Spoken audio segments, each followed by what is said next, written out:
Hi, and welcome to the Handicapable Black Woman Throne Room. My view of humanity is a whole new tea.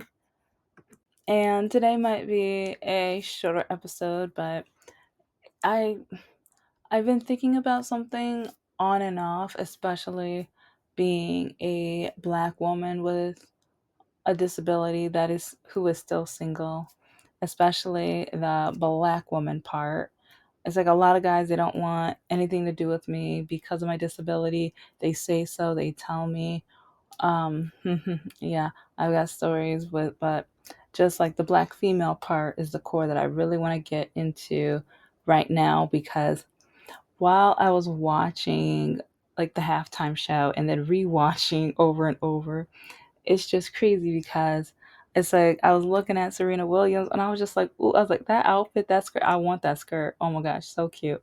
And I was like, she looks like a black Barbie. Oh my god, like, okay, it's like, can you Mattel Barbie guys, can you turn like how she was dressed for the can you turn that into a Barbie, please?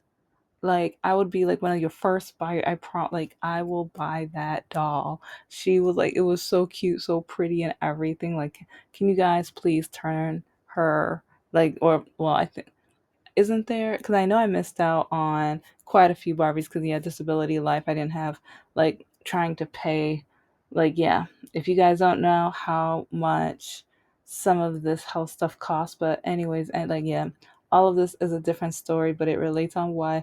Like I know there was a few of the tennis players and African American tennis players they had turned into Barbies, but I was like yeah, can't get her, can't get them, no, mm-mm. But it's like I started thinking about like when she was dating Drake and now who she is married to now. And then I was also thinking about like let's see who because I know there was some drama around the Christmas time with Eve, and it's like thinking about who she is married to now. But a lot of people were kind of like showing some shade and some hate with her Christmas dinner photo and everything. And part of me was just like, you know what? Hey, if she's married and she lives in his area, which is out of the country, and she's like into his culture, I mean, it is what it is. So, I mean, I have a lot of thoughts on it, but at the same time, it's like, it kind of reminds me, it's like, yeah, with some of the Caucasian guys that I dated, like going over to their house and stuff. Yeah, I mean, surprise, surprise. There's not gonna, especially Mr. No Heart. There was no, let's just say, like, I mean, we all need suntan lotion, but they were really gonna need suntan lotion. Every single one of them, it like at their family reunion. But that's a different story for it. Like, okay, so thinking about those two, and then also thinking about like with the entertainment shows and stuff, they always talk about who they dated and broke up with and everything like that. Then thinking about like Mariah Carey, and I know like her first husband was white and her manager and everything, but then she married the guy with a collection of baby mothers right now, and hearing his reason because like years later he finally admitted that like he had an issue with the marriage and everything like that because he felt like he was in the background. He was always Mariah Carey's husband and everything like that. And just with all of that, like hearing some of these black men, mixed men, and everything like that, it's like I'm seeing the pattern of them not being able to handle a successful black woman, especially an empowering like leader of a black woman. They can't handle that. And with my dating life, it's like a lot of people want to blame me for not dating or marrying black men. Well, when do you not like and it's really great because somewhere in my like I have to down like there's so many to download because I even have proof of some of the black men hating on me over it. But do you know how many black men have threatened me or well, okay, not violence or whatever, but they told me if you wanted if you want to date me, then you can't get your master's. I thought it was only going to be one guy like that, one black guy like that. And I'm not going to say white guys get all excited, but they're not going to give me that ultimatum. They're going to give me an ultimatum with what jobs they're going to try to allow me to work, right, Mr. Snodgrass? Right, Mr. Snodgrass? But anyway, it's like at least three before I even started my first master's. It's like one of them gave me like straight down the line. It's like it's either me or your education. And like with my mother saying no one was ever gonna want me, love me, or marry me, I was nervous. I was debating. I was like, oh my gosh, okay, so if I want to get married, that means I can't get my master's because, and but then it was during like at the time I was getting my hospitality certification, but I remember talking to the teacher and I told her what was going on, and she was like, "Girl, you crazy," and so I I kind of just broke up with him or whatever. And I remember, oh, he was calling me out my name, calling me stupid and everything, and but part of me is like, he was never gonna probably marry me in the first place, so but it happened again when after I think I was done with one or two classes, started dating a guy and we were talking or whatever. And I said, yeah, I'm working on grad school homework or whatever. And he was just like, why in the blank are you doing that for? Like it was a whole thing. And then, because this is, um, like when people ask me or like, how did you end up dating Mr. Lockakey? Yeah, Michael Lockakey was such a mm, because it's like I finished my second master's around him and he pretended he was okay with my education. This is a white guy. But yes, like a white guy accepting and like at first he was celebrating and he was over love or love bombing um, with my education, telling everybody, bragging to everybody. But then once I got over halfway done, that's when he started getting scared and threatening to punch holes in the walls or whatever. So, and one reason is because he dropped out of high school. He didn't have his GED until I think year 3 or whatever. And but it's just crazy how especially with a lot of black men, when I tell them about my goals, tell them about my dreams, on my profile, when I say that, it's like on it, I say that I have either college degree or master's or whatever, depending on the options or whatever. Black men literally write me and tell me I wasted my time.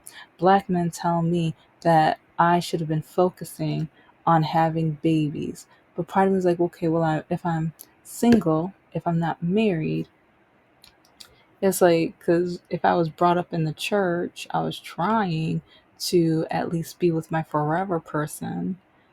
And yeah, that still hasn't happened. So, but it's crazy how men want to like call me out of my name. They would want to say so many awful, mean things about me. And I was at least trying to have kids with a man that I was at least going to be pretty sure or 90% sure, because you never know how a man's going to react or how he's going to change, but make sure he was going to be in the picture, trying my best to have or create a man to be a father that would allow his son and daughters to both pursue their dreams and not say, you can't do that because you're a female, you can't do that because you're a man, and then define what man and woman is when there is no definition, especially when it comes to talents, personality, and things. There's no like, because I know when people have issues when men wear fingernail polish, it's like, okay, what was your point? Or even makeup, because I was like, oh yeah, we all know about that JD Vance picture, right? Yeah, yeah, that was something. That was a lot of makeup, but anyway, it's just looking at some of these relationships and even the Hollywood relationships. And I even read an article like months ago about why a lot of black women, especially leading black women or powerful black women, why they stick to Caucasian European American men. And like, I know like Late last week, I matched with somebody and we ended up talking on the phone for hours. Oh my gosh, like for hours. I was like doing research, clicking on my keyboard while we were talking and stuff. But he was just like, I for some reason, it's like I always get the same type of black woman, and I remember the clicking stopped, and I was like, hold up, wait a minute, what? And he was like, oh no, no, like, because then he started apologizing. He was like, no, I'm sorry, like, okay, I'm gonna have to figure out another way to introduce that topic or this topic, whatever.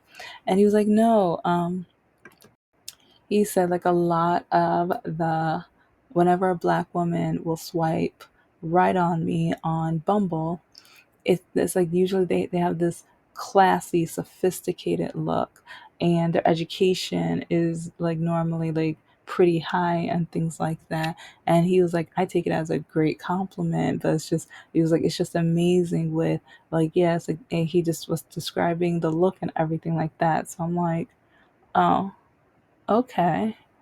But it's like I've heard that before from few other Caucasian men. Like they were like, yes, like it's usually the black women that know exactly what they want, and they're working on goals, or they have high achievements and things like that.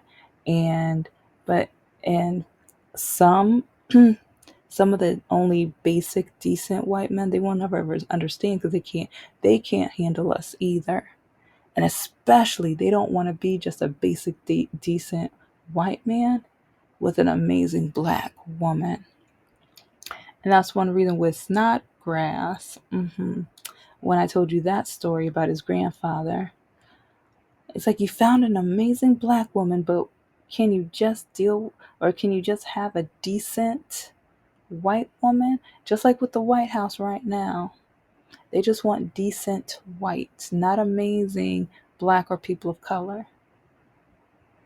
And it's crazy how many people I hear that I'm amazing, I'm like impressive, I like just different amazing great things, or I'm the most qualified for the job, but they don't hire me because they're like, no, you're too qualified for this job, get another. Then they hire the decent basic white person.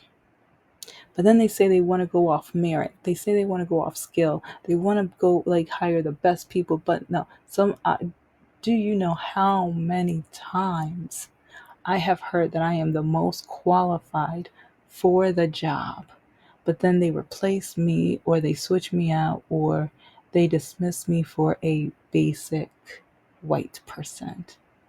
Isn't that right? Yeah, I was about to say the real estate or the property management company that is in Metro Detroit. Yeah, I've said parts of the story about them before. One day I might, because I don't like, if they even try to get a lawyer, I'd be like, which part's wrong? Which part is wrong? Because while I was working my tush off at this office, while I was working weekends, but the owner's wife's brother-in-law yeah, basic white employment, it's like he kept drinking too much on Friday nights to where he had a hangover and refused to go to work Saturday. And then there were meetings. He had people coming to the establishment to sign paperwork so that they can move into their house. So then I would have to put my boss on speaker while he was in bed with cancer and follow his directions and double check and everything to make sure everything was completed, because the real estate agent, who that's what his job was, yeah, that's what his job was. And I was gonna try to pursue being a real estate agent, but that's more, yeah, trauma from my mom. I'll tell that story a different day. But yeah, it's like, and I might now, but at the same time, it's like most houses are not disability, So part of me is just like, even if I did try, yeah, not disability, it's not a disability friendly position. So, but anyway, with looking at a lot of these celebrities and celebrity and African American women celebrities that end up marrying a Caucasian slash white guy or whatever, it's like I see more how it works, especially while I mean most of me has quit dating, but it's like if I match with someone, I was like I'm mostly like, oh, okay, at least I can chat, at least I can talk.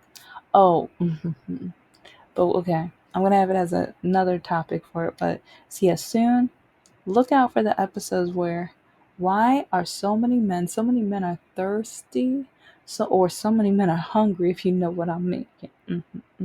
Because within even a minute, 5 minutes, or maybe a couple hours, but the same day, men are asking me to come and drive to them. They always want me to drive to them, and they want my number, and or they want to know the size, like different sizes and things like that. And yeah, but this is all within 1 minute, 5 minutes, or the same day. And like when in the 20s, okay, yeah, it's like I know like the 20-year-olds, they did that all of the time. And so I like be okay, get used to that or whatever. But then once you get like once your brain is fully developed, once you have matured a little bit, once you get out into the world, and I would hope find out what your type is, because okay, because these like this is leading me right back to, it's like a lot of men out here, they want an uneducated woman. They want a woman that they want to keep power over, but they don't know their type. They just know that they want power. They know they just want submissive. They only know that they want someone to either obey and look all pretty for them. But what about their personality? A lot of men don't care about their personality. Men have told me they don't care about any of my standards, because especially on Kick Me, Plenty of Fish, and Scout, men tell me like told me on a daily basis, because they restructured the app now. So yeah, it's like yeah, these men can't troll me like they used to. So yeah, it's like kind of sad, because I have such a great collection, and honestly, I wouldn't mind at like sometimes like mental health wise, I need to take a break, because with that, as hard as I worked for everything that I've had, and now that I'm publishing my books and writing and everything, there are some times where I want to give up, because I'm like, men keep telling me, but then I have to realize like it's like, oh, and actually like I want to do a episode on the Nerd Channel about all of the commercials from the Super Bowl, or at least the ones I like, because yeah, there's some commercials I'm like, pass. But the Nike one, where they show some of my favorite Olympians, like it's like like when they tell you can't win, go win and stuff like that, or something like that, or whatever. I was with all of the men that told me that, like in my head, I was like, I just started remembering how many times Mr. No Heart, even when I finished writing my novel, I'll read it if you actually publish it. Never tell a woman she can't win, especially when you don't know how petty she can get. And yes, it is taking me forever. Like, well, yeah, it's taking me forever to write the book, but I have to keep reminding myself of the war that I've had to fight with my mental health stability, um, even just almost every department of life I've had to start over. And a lot of people have no idea how that is. And a lot of men, like, even though I've tried so hard with like everything that I've done, like either men tell me I get things because I'm a woman, because I'm black, or because I have a disability now, because I have a disability now that I'm diagnosed. And with my ex, with like, he does not know how much that hurt. Because like I like 2019, I wrote the very, very, very, very, very first draft. It's so different now. Oh my gosh, it is like night and day, like literally. It's like it, and now it's not one novel, it's three.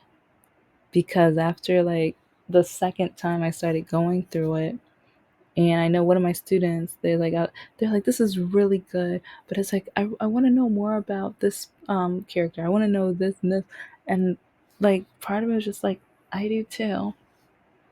And I'll admit, like I started getting attached to some of my characters. I'm like, I don't want it to end. And at the same time, I want my readers to know more about them because there's so much more to them. And that's when I realized, I'm like, oh my gosh, yes.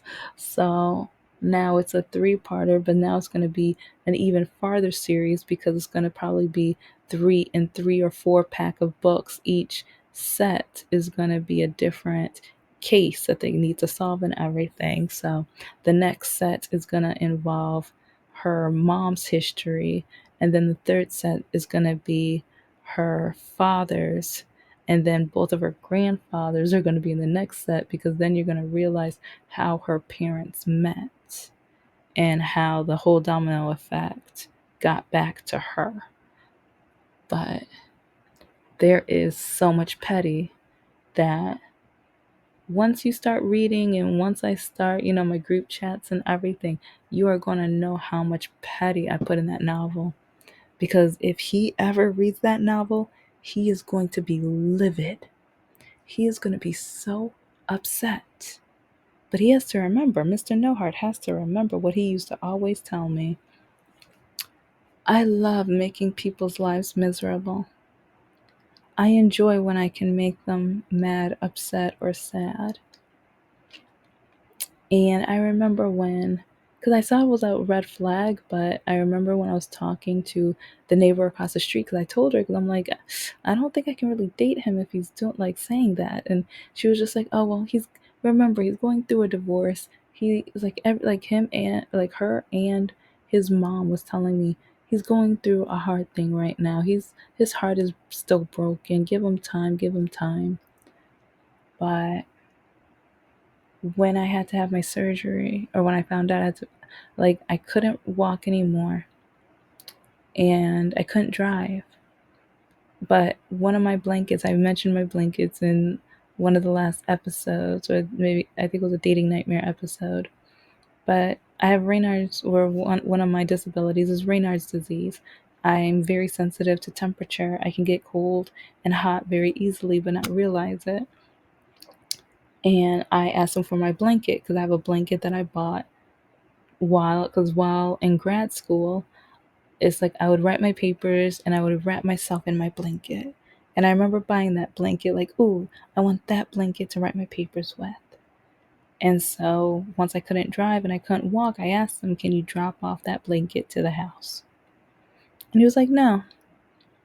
He was like, this will encourage you. Like, once you get that surgery, you'll know to heal up fast enough so you can come and get it.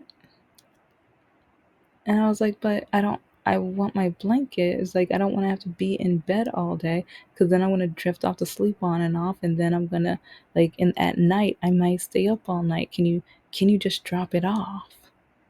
No, you'll heal up. You'll be fine. You'll be back at my house in no time.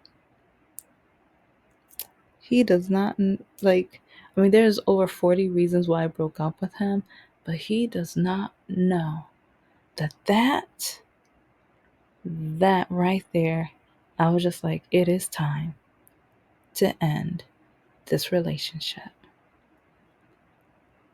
And the sad part is, like he's Caucasian, he's white and everything like that. But I remember, like, even before, during, and after dating him, it's like different black guys, like when, like they would kind of hit on me or talk to me or sometimes ask questions to me. But it's like, in that one reason I stayed with Mr. No Heart. Why'd you get that? Why did you get that education, girl? He was like, "Oh, with those big hips, oh, I need you to be popping babies for me." Oh, it was like, "Oh, you're so beautiful." Oh no, it's like you wasted your brain on that when you should have been focusing on that pretty face right there. We got to keep that pretty. And like, let's see what else. Oh, you're too white for me. So many black men would tell me, "You're too white for me. You're too white." And then it's funny when they tell me I'm too white, but then they end up marrying marrying a white woman. I'm like, "Oh, I was too white. I was too white." Okay. Okay. At least it's like I might be an espresso with a lot of milk, but then you skipped coffee altogether and went straight to the refrigerator and took the milk and drank right out of the jug. That's what you did. That's what you did. So, but I'm probably going to talk about this subject quite a lot because sometimes it's just frustrating when black men tell me that black women are supposed to only date and marry black men. They say it's my job to only date black men, but then a lot of them tell me that I am not supposed to achieve or try any of my goals or achievements or anything. Like like they act like I am just supposed to. I don't even like, if you guys know, if describe it for me. I don't know, like, yeah, in the descriptions or whatever. But it's disheartening because, like I've said earlier, like, oh, I think in one of my last episodes, I want to do an episode where I talk about the great and amazing power couples that I would love to be like one day. And because, oh, another, well, no, it's the opposite, but that Batiste guy, oh my gosh, and his wife, they are a lovely, wonderful, and amazing couple. And the way they uplift each other, it's beautiful. I celebrate it. I love it. I applaud it. That's the kind of couple I would love to be. And, but yeah, this is the Handicapable Black Woman Throne Room. I am a woman, I am of color, and I am handicapable. But most importantly, I am human and you're human too. Don't forget that. And love is love no matter what color, no matter what gender. So yeah, no wonder. No wonder so many people have an issue because they never want to mind their own business. I'm not going to say it doesn't matter on age. Remember, R. Kelly sing about that. Yeah, look, yeah. So be cautious with age. And yeah, I don't know why. I'll talk about another, but I don't know why so many 20, 23. I even had last week I had a 19-year-old try to, like, nah, nah. I don't know what you doing. I don't know what you trying. No, no, yeah, nah, It's like, I don't know if you're trying to look for a sugar mama, but nah, no, you ain't getting to my brown sugar at any time, any moment, no, I'm good. So, but anyways, you guys take care. Bye.